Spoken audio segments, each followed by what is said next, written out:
uh, let's move on. Our next, we have two more presenters. I hope you have still energy, guys, to listen. These are very exciting topic also. So our next presenter is Dr. Laurence Ganlim.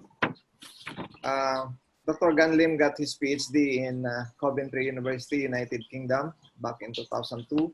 And he is also a research fellow in the University of Portsmouth, United Kingdom.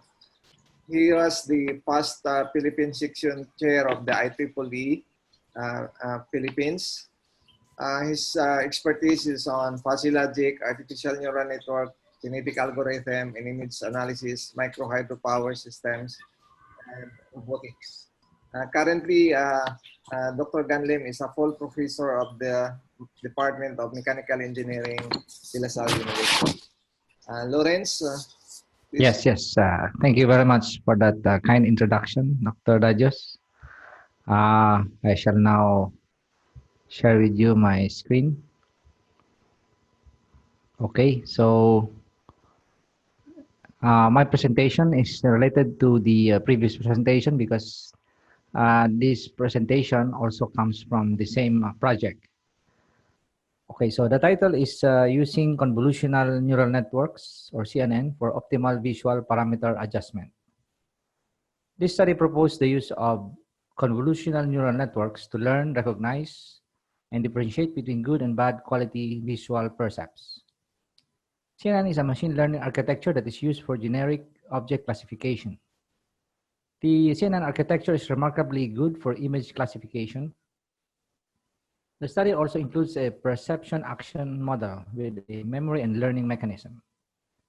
Due to a wide range of road contexts, the system is trained in different road locations.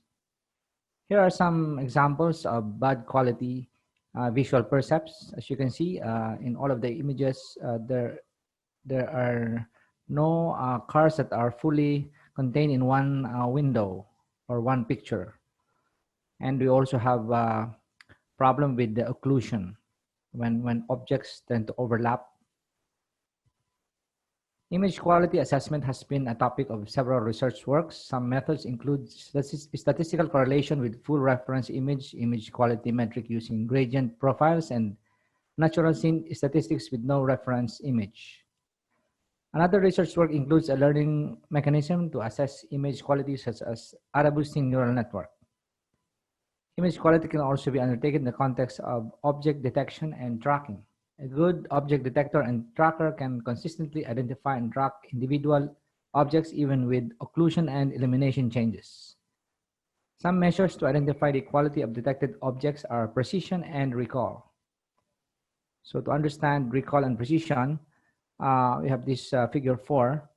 Recall measures how much of the ground truth is covered by the estimate, while precision, on the other hand, measures how much of the estimate covers the ground truth. We also have configuration errors where we have false positive, false negative, multiple tracking, multiple objects. So as you can see here, for the same multiple tracking, we have one subject but two different windows. For the multiple objects, we have single window and two subjects. For the occlusion, of course, when our subjects overlap, then we have this problem. Now, we come now to the perception action model that we utilize in the project. The proposed system used a perception action model with a memory and learning mechanism, as shown in the figure. This hybrid model extends the capability of a conventional perception action model to learn the quality of visual percepts being fed to the system. The perception module includes an external and internal sensing blocks. A simple object detector can be used in the external sensing block. The output perceptions are regularly calibrated by the internal sensing block whenever the quality of perceptions fall below a certain threshold. Visual perceptions are discrete representation of observable objects.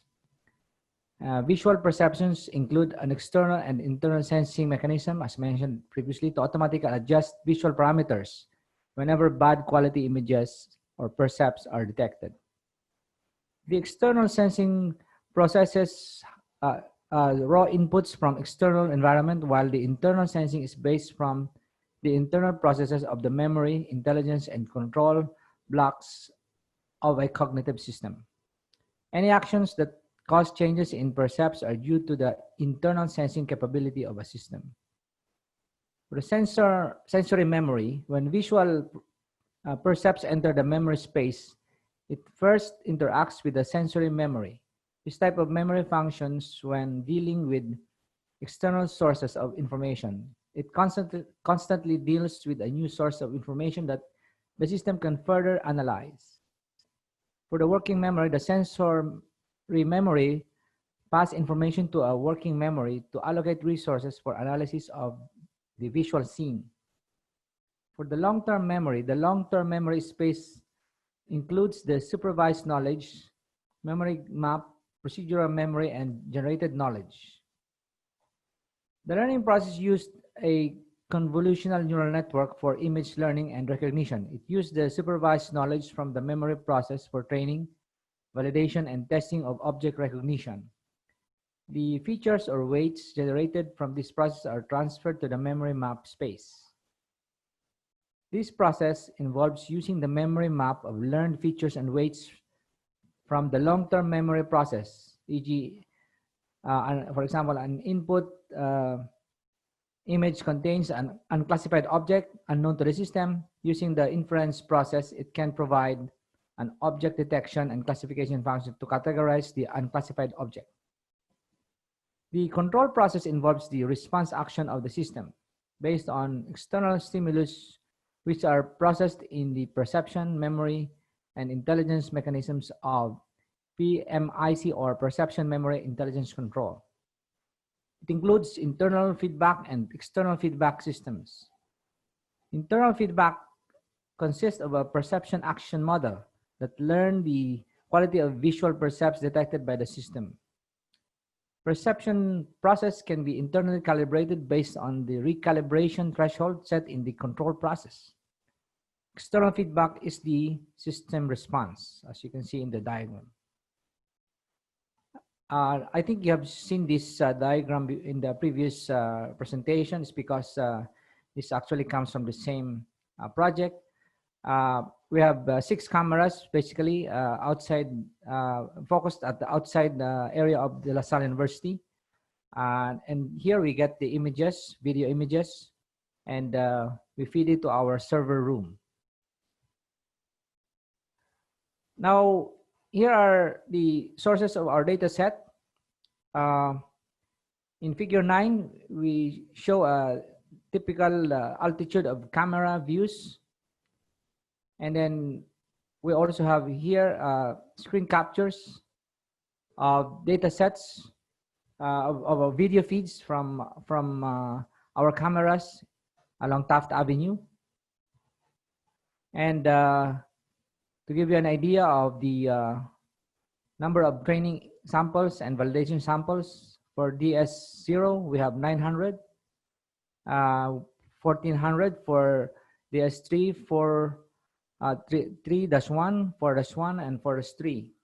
And also 600 for the validation samples for the last 3 mentioned.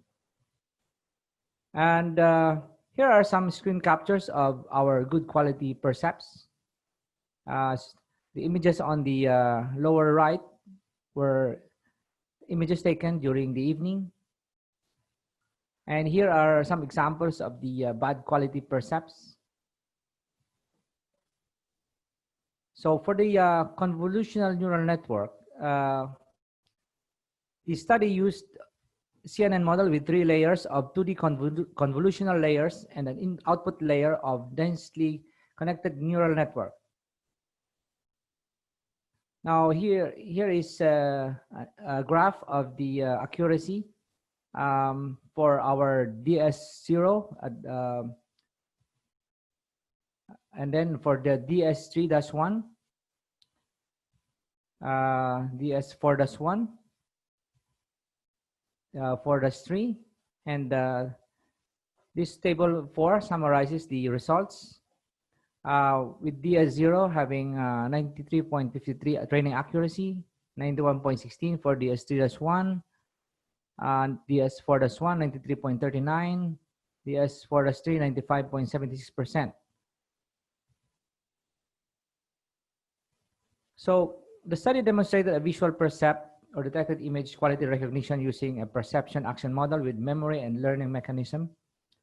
A CNN model was used to learn, recognize, and differentiate between good and bad quality percept in 4 different road contexts, as you saw there in the locations of the cameras. Using 900 training samples and 300 validation samples with 10 epochs for DS0, and CNN resulted 93.53% training accuracy and 88.73% validation accuracy for the binary classification of good and bad quality percepts. Using 1,400 training samples and 600 validation samples with 30 epochs for DS3-1, the results showed a 19.16% training accuracy and 77.4% validation accuracy. In DS3-1, it took around 30 epochs before the training accuracy reached above the 90% mark. The high altitude camera placement for this type of context makes it harder for smaller detected objects to be classified. Using 1,400 training samples and 600 validation samples with the 10 epochs for DS4-1, the results showed 93.39 training accuracy and 95.21% validation accuracy. Using 1,400 training samples and 600 validation samples with 10 epochs for DS4-3, the results showed 95.76% training accuracy, 83.56% validation. The best result for DS4-3 simulation was achieved in 20 epochs. However, the training accuracy for DS4-3 already reached 93.53% in epoch 10, which is already an acceptable accuracy threshold in this study. Good quality and detected images is essential for analyzing activities such as detection, tracking, and classification of road traffic participants, which are vehicles and pedestrians. Whenever a stream of bad quality images is captured in the cameras, the system can adjust its parameters based from the output of a visual percept quality recognition system. So that's it for the presentation. Thank you for listening. Okay, thank you very much, Laurence.